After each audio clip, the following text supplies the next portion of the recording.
Terrific, win for our team. Just thought our guys played exceptional down the stretch to find a way to win the game. I thought we played very well most of the night. Just have a ton of respect for Pitt and Jeff and his staff. Known those guys a long time. He's doing a phenomenal job here. They've got a really good team that just plays very well together, very hard. They're really hard to guard. And, we had to play at a very high level to win. And, thankfully I have some older guys. Our older guys played extremely well down the stretch.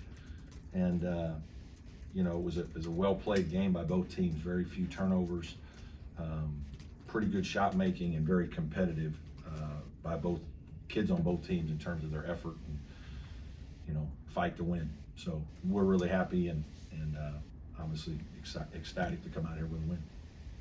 Brad, what did you guys do so well to control the points in the paint? Well, we shoot it well, so they limited some of our threes. 17 3 attempts is not as many as we usually take. And I think we have the type of team that we look and see how we're guarded and we play accordingly. We've had some games where we make big threes, and we have a lot of guys that can shoot. We're blessed to have some size with PJ, who's an experienced, really good player, and Ian and RJ and even Hunter Tyson and Ben Middlebrooks. Those guys, we're all, good players, improving players in our program. And so we've gone to a bigger lineup after our Loyola loss. I think it's been helpful for us defensively.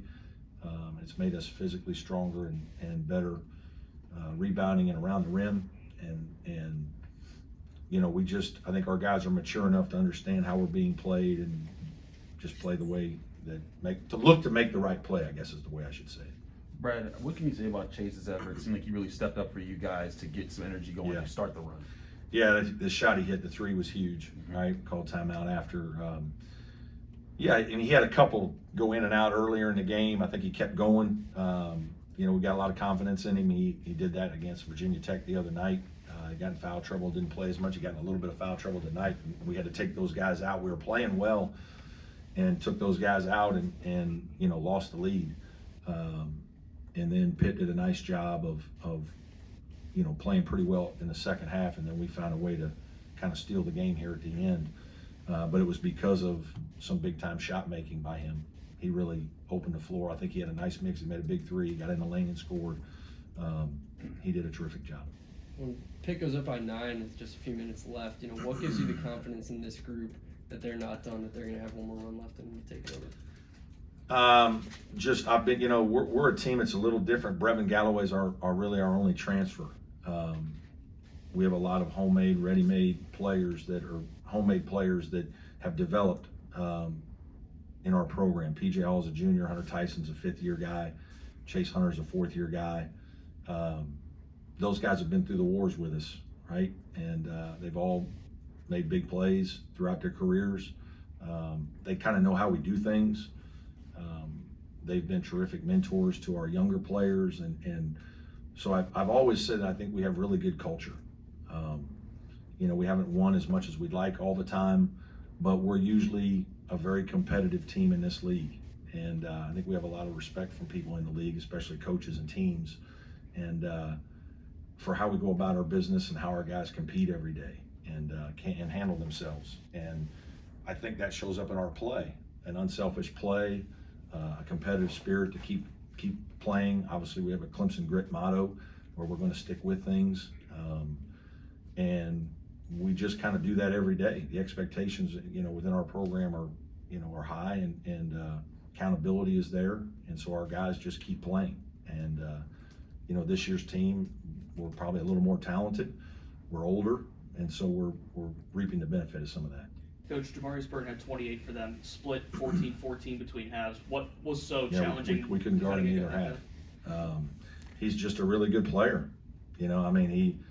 He's big, strong, physical driver. He's a willing passer. He made a great pass to Elliott at the top of the key for three one time late. He's experienced, right? The guy's a fifth-year guy. He's seen it all. He's not going to waver. He's made huge plays in their games this week against Virginia and Carolina.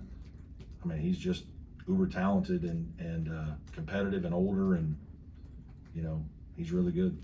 Coming into this game, both teams were 4-0 in the ACC. It was sort of being billed as the battle for the top spot in the conference. It's way too early for all that. Sure, but do you feel like you were watching two of the better teams in the league out there today? I do think both teams are good teams, right? And the hardest part, I've said is, we talked about this in our ACC meetings. Pitt is much different now than they were when they were 1-3, right? And you watch their film and it jumps out of the page. I think Clemson is improving, and obviously PJ Hall gets more and more healthy. We're better than some of our performances earlier in the year, but our league, we have a hard time sometimes if everything's done by November and December. You're labeled, and it really makes it hard, right? I made the suggestion that maybe we need to either not play as many league games anymore, play more out of conference games, or maybe we need to play more conference games early, so that when our teams do get better and later in the year, teams are changing so much, the identity of teams change so much, especially when you have a lot of transfers. We lost some players, so we've got a lot of guys that are still within the program, but Chase is like our new point guard first year. So early in the season, he's learning to play point. And now that he's played it for 15 games, he's pretty darn good at it. And so, it's just, to your point, I think Pitt and Clemson are very good teams. And but there's a lot of good teams in our league this year. I think there's a lot of us that are figuring it out. Coaches are in the process of figuring it out, and it's going to be a long 2 months, but an exciting 2 months. Anybody have any thing to add on Zoom? Yeah, Brad, I'll be some minutes late. It seemed like he gave you some nice minutes late. Who's that? I'm sorry. Chauncey. Yes. Yeah, that was, I just, for whatever reason, I just felt like this was his day to come in. I just looked down the bench, and some of the other guys maybe hadn't played quite as well. And he's been practicing better.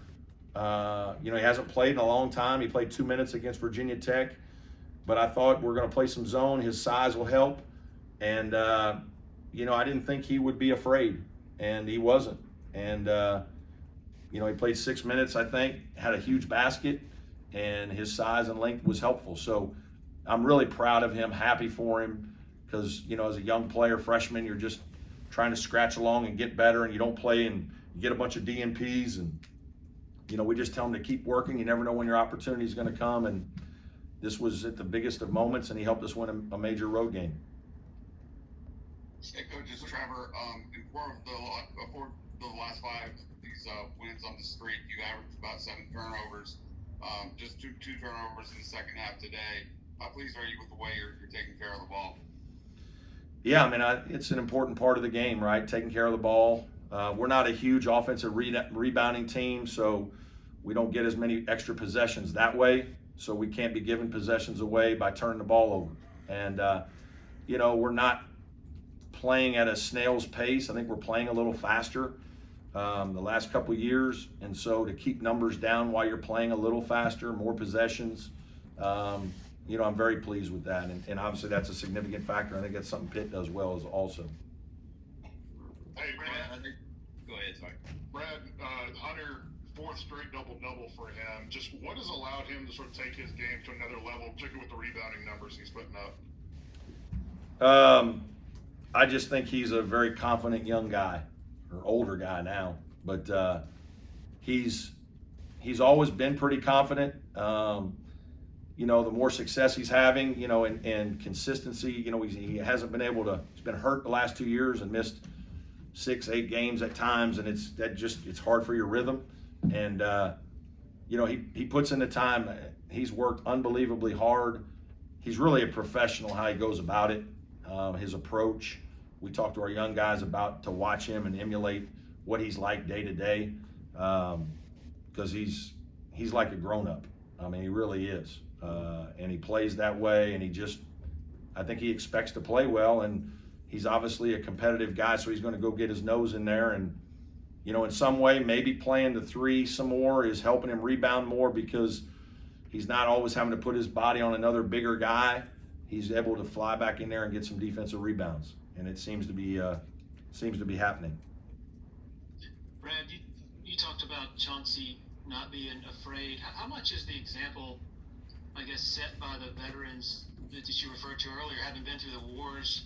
How much does that trickle down to the younger guys and sort of help them sort of be, I guess, fearless, in your words? Yeah.